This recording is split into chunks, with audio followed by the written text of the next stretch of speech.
Hello, good morning. It's Mark here from Taking Territory, and today I would like to make a reflection on biblical masculinity. I think it is a topic of increasing interest, certainly of interest online, but I'm not quite so sure how many of our churches are responding to it. So I just wanted to have a bit of a think about it today. So I would say if you were to look honestly at the world around us, it is hard to avoid the sense that there is something deeply wrong with the world. You know, we live in a culture where the world has completely removed its moral brakes. And as it says in the book of Judges, everyone is doing what seems right in their own eyes. Good is called evil, and evil is called good. And we just look at the world and we think this is upside down, and the disorder that we're experiencing feels increasingly normal. Now, I would say, firstly, as Christians, we shouldn't panic. I think sometimes when we go to church, I think everybody is quite doom laden and thinks that this is it, the end of the world. But I would say no. I think we need to pause, because Christ is King and he is not surprised in any way by anything that is happening. He knows exactly what he is doing. But I do think as Christians we need to be honest. The church is struggling to respond well to what is happening in the world. Now, not every church, but I think broadly speaking. And one of the challenges I think about this is that we as Christians have shrunk the message, the gospel, down to nothing more than personal faith and private morality. Okay, I agree these are important things, but not the whole thing.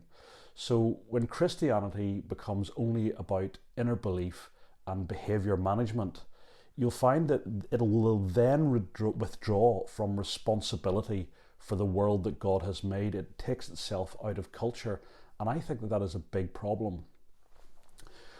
So to understand what it means to be a man, I think we need to start with the story behind all stories, and that is where God created man in his own image, and he called that creation good.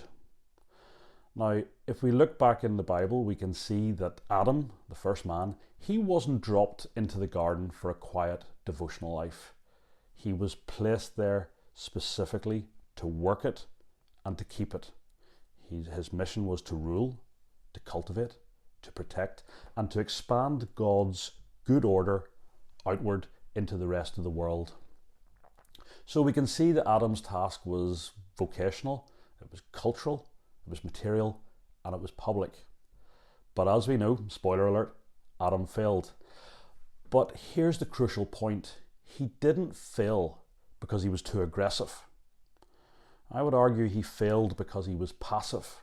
He stood by, he went along, he failed to lead, he went with the flow, and most significantly, he abdicated his responsibility. Yes, Eve sinned first, but Adam was ultimately accountable. And that pattern, I think, has been echoing throughout history ever since.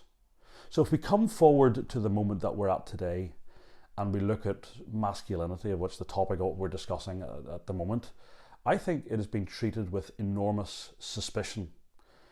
If we just look even maybe at our school system and just generally within culture, the masculine strength is pathologized, responsibility is seen as something optional, and leadership has been confused with domination. So we're told every day in the newspapers and on the TV that the problem is that masculinity is toxic. But actually, the real problem, as I see it, is that there's been a distortion of masculinity. It's either too aggressive or too self-serving, or indeed it's become too passive and absent. And I think in this situation, the church hasn't always helped. We say we believe in complementarity, but we often live as if responsibility is interchangeable. Leadership is awkward and male initiative is dangerous. When men drift, families weaken and institutions decay from the inside out. And we look around and we blame the culture for that. Now, that's the kind of the doom and gloom side of it, but there is good news. Jesus didn't come just to save individual sins, though he absolutely does do that. He came as the true Adam, and where Adam failed, Christ obeyed, and where Adam abdicated, Christ bore the weight, and where Adam grasped, Jesus laid down his life. Jesus didn't come just to save souls. He came to claim a kingdom. And his kingdom isn't political in origin, but it is definitely comprehensive in scope. It touches everything. And this is the important thing. Christ redeems creation, but he does it through his people. Not because he needs us, but because that's how he chooses to work. So this is where I think that men need to think differently. We, on our own, we don't redeem the world. Christ does that. But neither are we spectators. We are agents. We are the ones who manifest his reign in how we work, in how we lead, in how we build, in how we protect, in how we cultivate, and how we obey. I very much believe that men are the engine room of a society. And men in particular, we are called to lean into the responsibility that has been given to us in whatever sphere of life. We shouldn't retreat from it. And this doesn't mean domination. This means carrying the heaviest burden that you can bear.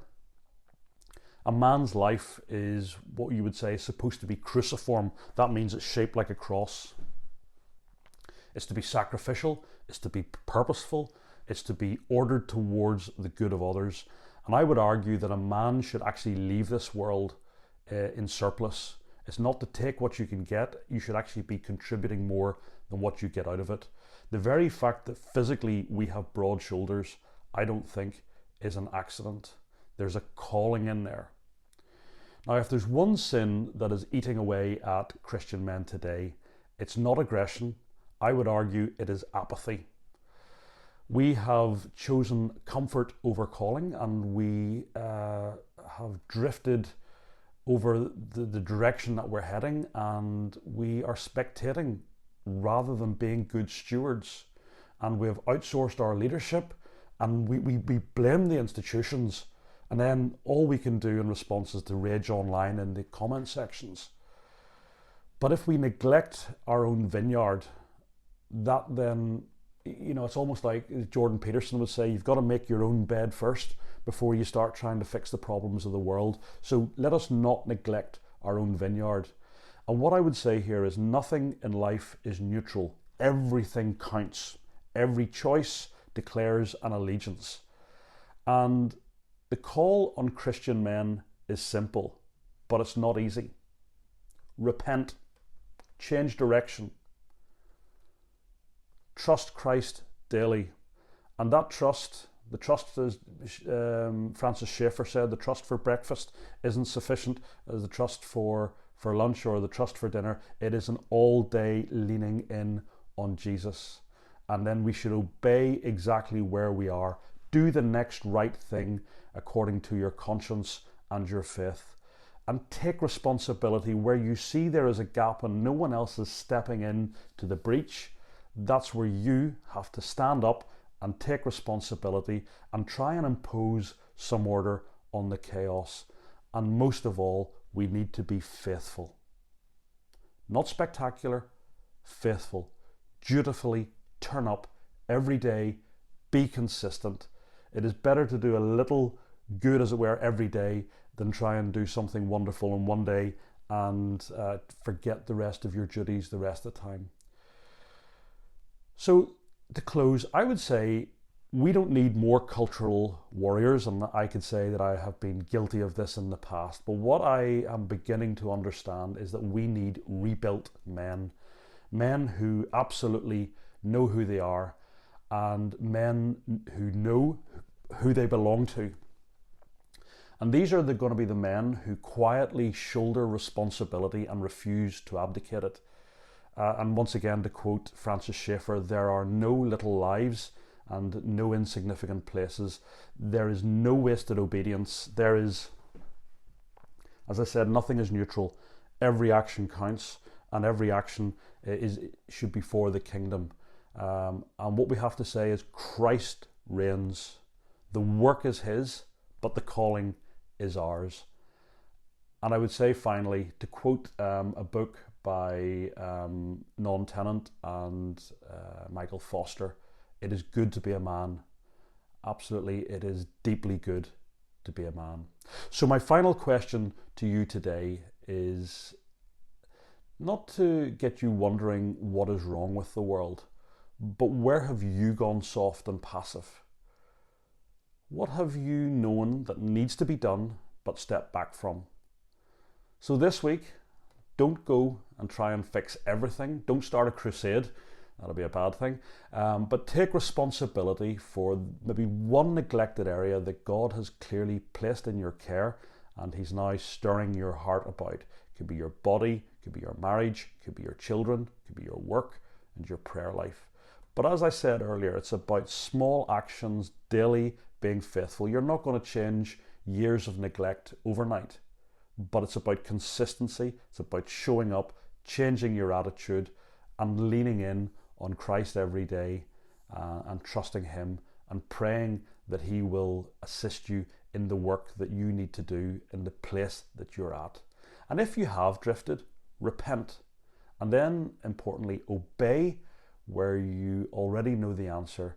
And Christ is rebuilding the world, and he starts with faithful men like you and me.